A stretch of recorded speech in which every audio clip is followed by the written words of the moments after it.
xifdi qur'aanka walaashayda hagaagsan si aad horumarka u gaarto qab hagaagsan taqwaduna ha ahaato la jirkaaga hamigaaguna ha sarreeyo qaba hawlsan. Assalaamu calaykum waraxmatullaahi wabarakaatuh. Kusoo dhawaada walaalayaal meel kastoo aad joogtaan barnaamijkani qisadii dadkii toobadda keenay. Waxa aynu barnaamijkeenan kaga hadlaynaa dadkii wanaagsanaa ee toobadda keenay oo ay ugu horeeyaan ambiyadii iyo rusushii Ilaahay, ay ku soo xigaan dadkii inaga inagu horeeyay ee saalixiinta ahaa, iyo sidoo kale dadkii ummadda Nabi Maxamed ka tirsanaa ee ayaguna toobadda keenay, kuwaasoo Ilaahay darajadooda sare u qaaday markii ay toobadda keeneen. waxaan kaga dayan doonaa insha Allah ta'ala toobad keenka iyo in loo soo noqdo Ilaahay subhanahu wa ta'ala. xalqadii hore waxaan ku soo qaadanay nabiyullaahi aadam iyo nabi muuse iyo sidoo kale nabiyullaahi nuux calayhi salaam oo intooduba intay toobad keeneen Ilaahay darajadoodii sare u qaaday. xalqadeenan waxaan ku soo qaadanaynaa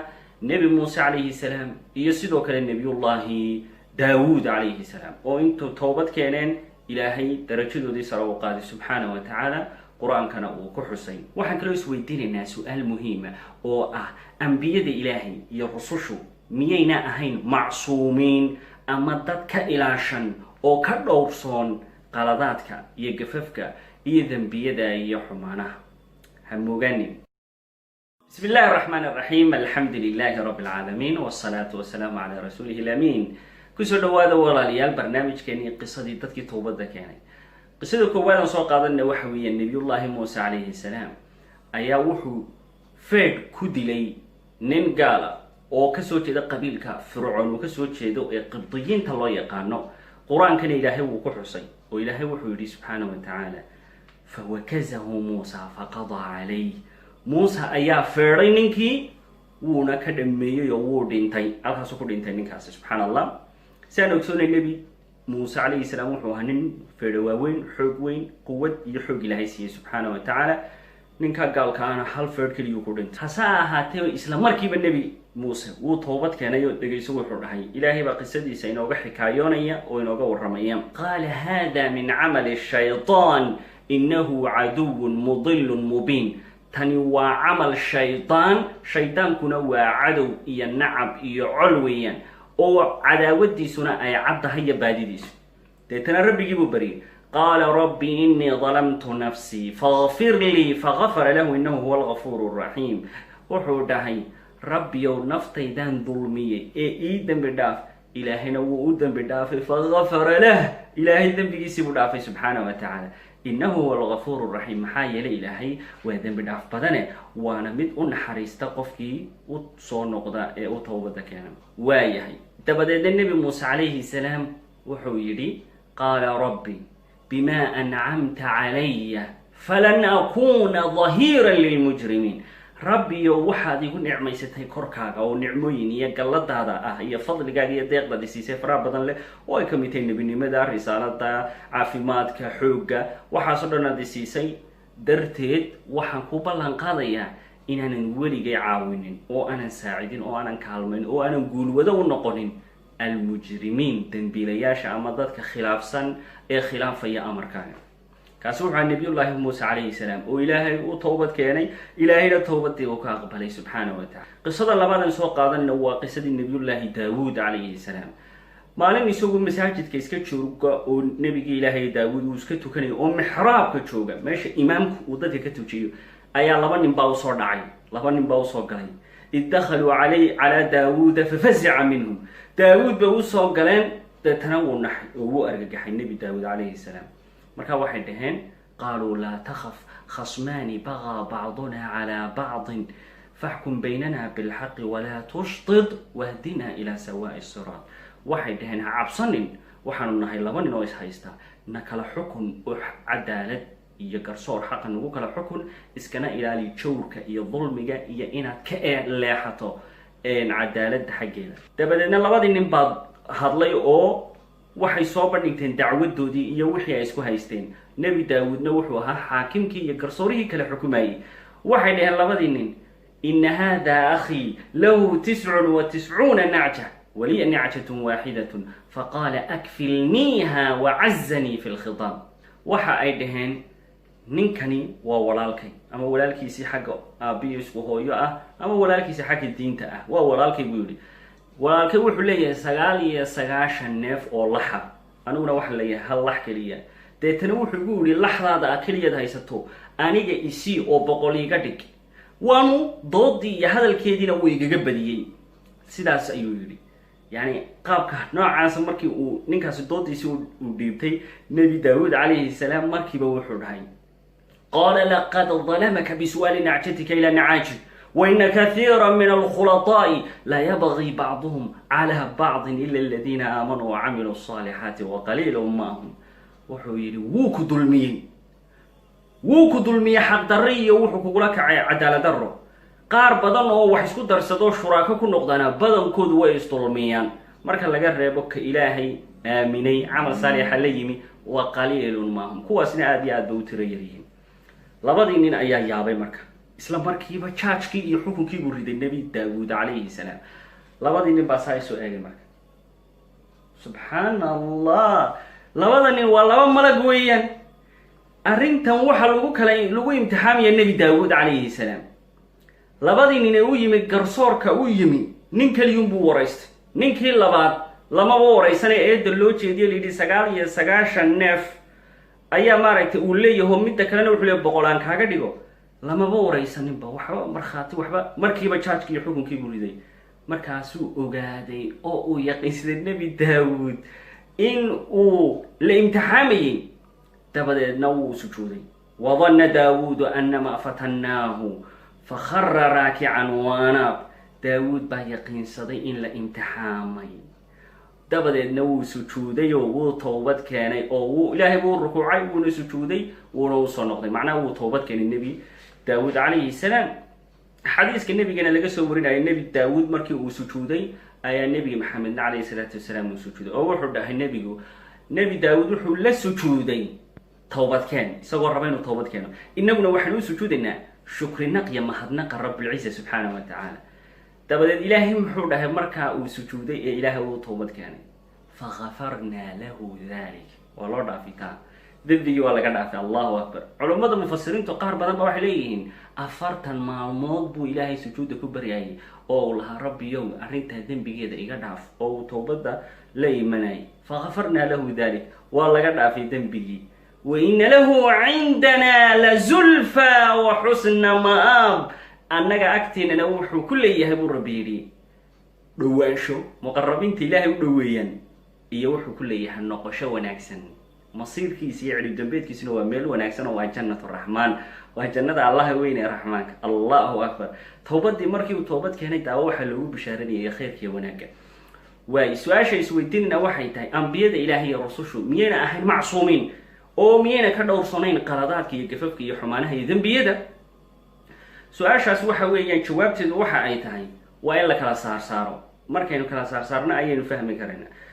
waxay dhahaan culimada islaamka aynu kala saarno marka hore waxyiga ku soo degaya aynu ka warrabno waxyiga ku soo degaya horta waa cismaysan yahay wuu ilaashan yahay wuuna dhowrsoon yahay ayaguna run bay ka sheegayaan waana aamin oo waa aaminiin weeyaan oo waxay sheegayaan sidii u soo gudbinayaan تابع اتفاق أهل العلم علماء وحلال وعالم شركة مسلم ودو اسكو وافقين تاس وايا marka waxay ugu soo daga wuu ilaashan quraankan ilaahay uu ku sheegay meel farabadan ayuu ilaahay kaga warramay subhanahu wa ta'ala suuratul jinn markuu ilaahay kaga warramay aayadaha dambe caalimul ghaybi fala yadhuru ala ghaybihi ahada illa man irtada min rasulin fa innahu yasluku min bayni yadayhi wa min khalfihi rasada waxyiga oo maaragtay qayb waxyi kamida ayaa cilmi qaybka kamida markuu soo degayo oo rasuul ilaahay raali ka yahay ku soo degayo xagga hor iyo xagga dambe waa laga ilaalinaya hada waahid taasi waa takoowad talabaad ilaahay baa taskiyay oo daahiriyay nabiyada gaar ahaan nabi maxamed markuu ka warramay ilaahay in waxa afkiisa ka soo baxaya uu yahay waxyi oo ilaashan وما ينطق عن الهوى إن هو إلا وحي يوحى يسوي وحي وحكو هذا ما هو بيننا معها إيوا وحي حق إلهي كقيم سبحانه وتعالى وحكى له القرآن كيسوكو يري يا أيها الرسول بلغ ما أنزل إليك فإن لم تفعل فما بلغت رسالته والله يعصمك من الناس رسولك إلهي يو قادسي هدانا ديالين قادسين تا ما تفولنين waxa weeye fariintii iyo risaaladii ilaahay kuu soo dhiibay ilaahayna wuxuu kaa ilaalinayaa dadka waad ka dhowrsan tahay dadka marka waxyiga nebiga kusoo degaya maaragtay uu dhowrsan yahay sidoo kale kama been abuuran karaan waxyiga ilaahay xaggiisa kaga soo degaya ee run bay ka sheegayaan ilaahay muxuu ku yidhi qur-aanka ولو تقول علينا بعض الأقاويل لأخذنا منه باليمين ثم لقطعنا منه الوتين هدو محمد نجا بين أبورته أو ورا إلهي كسو وحيولين والشيخ أو بين إلهي عم بربو قبنا يحول المريض كانوا وتشريا واحد كهالبولها إديك أو كلا قادم مسكح دي يودنا سبحان الله إلهي باسد عليه سبحانه وتعالى مركا النبي يقول رمبو كشيقيا وحا وكسو دقايا آمن نوويهي والذي جاء بالصدق وصدق به رمبو ليمي وانا الرمية كالرميين وابو بكر الصديق إلهي رالها كهذا سبحان الله مركا النبي يقول أسيدا سويا وحا كسو دقايا وحا بخيلكما وما كلا قرنيا وقيب ما قرصانيا وحي كسو دقايا مركبا وقدبينيا وركاسو إلهي يسوغنا قوة رميا وحو دهي وما هو على الغيب بالظنين وما هو على الغيب بالظنين كما أها بخيل يا دبعال يمد مركا بخيل كوا وحي كسو دغا مركي بو غدبينيا او ددكي بو شيغيا مid فقير هذا ما mid maal qabeen ama mid xanuunsanaya mid caafimad qaba yimid weyn yimid yar inta buu sheegay sallallahu alayhi wasallam marka taas cusmada ku saabsiisan waxyiga yada waa ilaashantay waxa weeyaan wayna dhowrsoon tahay nabigina waa aamin waana run badanay sallallahu alayhi wasallam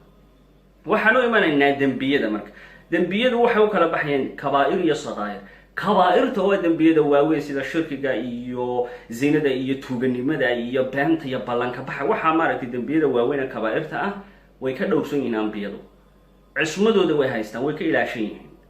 qabla an-nubuwati wa ba'da an-nubuwah intaani nabi noqonin iyo kadib markii nabi noqdaanba dambi weyn kama dhaci karo nabiyada ilaahay baa ka dhowray subhanahu wa ta'ala taana culimada islaamku way isku waafaqeen hadaba waxa soo haray dambiyada sagaa'irta ah sagaa'irta ee lamamka loo yaqaan alladina yajtanibuna kaba'ir al-ithmi wal fawahisha illa lamam kuwa ka dheeraanaya ka fogaanaya dambiyada kabaa'irta waaweyn iyo fawahishta iyo fahishooyinka zinada iyo waxa looga jeedo illa marka laga reebo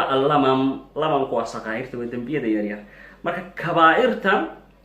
qofka haduu ka fogaado ilaahay sagaa'irta yar yar dambiyada uu dhaafa subhanahu wa ta'ala ama salaada atukatiyo weysada iyo waxaalaas lagu dhaafaa iyo inta u dhaxaysa jumca ila jumcadeeda ama ramadaanteeda ama salaadeeda kale waxaalaas ilaahay ku dhaafaa subhanahu wa ta'ala dambiyada sagaa'irta yar yar kuwa weyn ilaahay toobad buu ku dhaafaa subhanahu wa ta'ala marka ambiyada iyo rususha ilaahay dambiyada sagaa'irta ah ma ka dhici karaan wala soo khilaafay qolo wax leeyahay kuwa kale waxay dhaheen maya laakiin waxa saxiixa oo culimada raajixoodu sida u badan tahay saxiixa in dambiyada yaryar ay ka dhici karaan ambiyada ilaahay subhanahu wa ta'ala ay suurtagal tahay saadarteed ba quraanka ku arkayna maxay nabigaasi maaragtay ilaahay buu toobad keenay muxuu ka toobad keenay qalad ama dambi ama wax maaragtay uu galay oo uu ka toobad keenay وعصى آدم ربه فغوى إلهي باب القرآن كل شيء النبي آدم بإلهي عاصيين أحد قدبين ثم اجتباه ربه فتاب عليه وهذا تأتنا إلهي بعد دبو الدورتي سبحانه وتعالى ومركا هنونيي ومركا إلهي بوافجي هنونك سبحانه وتعالى مركا ويعضى هين النبي هي أنبياء إلهي أي قلد وكدع كرو وأهد أنبياء صغائر يرير مركيبنا وحويان ويكتوبت كينيا oo cismada ay haystaan iyo dhowrsanaanta iyo ilaashanaanta ilaahay ilaalinaya ay haystaan ba waxa ay tahay isla markii nabigaasi uu qalad uu galo isla markiiba ilaahay ba saxaya oo ku canaananaya oo dhahayo jooji arinta deetana nabigiina markiiba falcelintiisu waxay tahay in uu ka jawaabo waxa ilaahay u soo bandhigo oo ah inuu toobad keeno wana sidii nabigeena maxamed sallallahu alayhi wasallam marar badan quraanka ilaahay ugu canaantay عبس وتولى نبيي با وجهيisa cabusay oo jeediyay wajigii markii indhoolihii uu soo galay oo ahaa saxaabigi wanaagsan Abdullah ibn Ummi Maktum wal wa'anaanta waxa kale lagu canaantay rasuulka kaleey salaatu wasalaam markii dagaalkii Badr maxaabisti marka uu qabtay dagaalkii Badr ee uu ka qaaday madax furashada oo ilaahay quraanka uu ku sheegay ma kana li nabiyyin an yakuna lahu asra hatta yadkhina fil ard وما هضونا وما نعنتنتو النبي كميد النبي إلهي إنه محابيس وكقاته محي مدح فرشية وحي نوعي وحرساس مركي دم لكن ده هو حلالي فكلوه مما غنيمتم حلالا طيبا إلهي مركي دم هو حلالي وحده واحد غنيمة ستين كقاعدتين عنا أيضا حلالين أهو وناكسن laakiin maxalli shaahidku waxa weeyaan marka hore waa lagu canaantay nebigii oo waxa la yidhi arrintaasi arrin ku habboon may ahayn marka dembiyada ambiyada ilaahay way ka dhici kartaa oo ah sagaa'ir iyo dembiye yaryar laakiin isla markiiba waxay haystaan cismo oo ilaahay baa ilaashanayo nebiyadan iyo rusushan oo isla markiiba ilaahay baa u waxyoonaya inay arrintaasi aanay ahayn arrin waafaqsan ama arrin saxa deetana way ka toobad keenayaan deetana ilaahay toobadii ay toobad keeneen buu darajadooda sare ugu qaadaya sida aynu ku aragno nebiyada ilaahay ee ilaahay qur-aanka uu kaga warramay subxaanahu wa tacaala waxa inoo soo hadhay qaybta u dambaysa oo ah umuuraha adduunyawiga ah tii waxyiga waan ka warramnay waa cismaysanta waa ilaashanta dembiyada waaweyn way ka cismaysan yihiin ka yarna xataa hadduu ka dhaco ilaahay baa u saxaya oo dhahaya arrintaasi sidaa yeela oo markaasi toobad keenaya waxay noo saaray arrimaha dunyawiga ah oo aan diintu aanay ka warramin kuwana ambiyadu waa bashar waa bani aadam ijtihaad bay ijtihaadi karaan way dadaalayaan ama fatway jeedin karaan fatwadaasi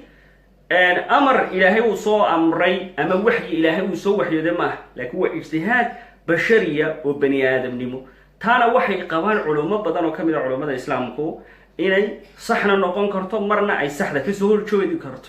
ila maaragtay waxyigii xagga ilaahay ka yimi maaha waa bashar waa bani aadam walidaalika baa xadiis saxiixa bukhaariga ku yaalla nabigeena calayhi salaatu wasalaam marka arrintii dhir geedka timirta iyo wixii ka warramayay waa kii lahaa maxay ana bashar anuu bani aadam baan ahay idinkuna waa taqaanaan umuuraha ku saabsan maxay arrimaha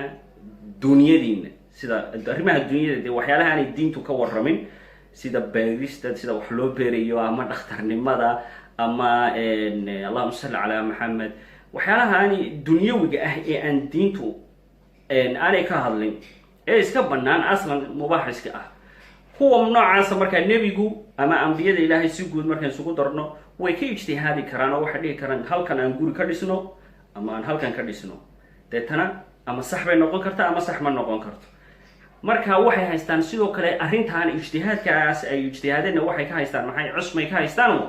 haddii ijtihaadkaasi uu noqdo mid qaldan isla markiiba ilaahay baa u saxaya oo maaragtay waafajinaya tubta toosan ee saxda ah guud ahaan markaan isku soo koobno nebiyadu way cusmaysan yihiin wayna ilaashan yihiin ilaahay baana dhowrtay oo ilaaliyay ambiyada waana dadka iyo bani aadamka iyo basharka dadka ugu qiimaha badan iyo ugu qaayaha badan la weeyaan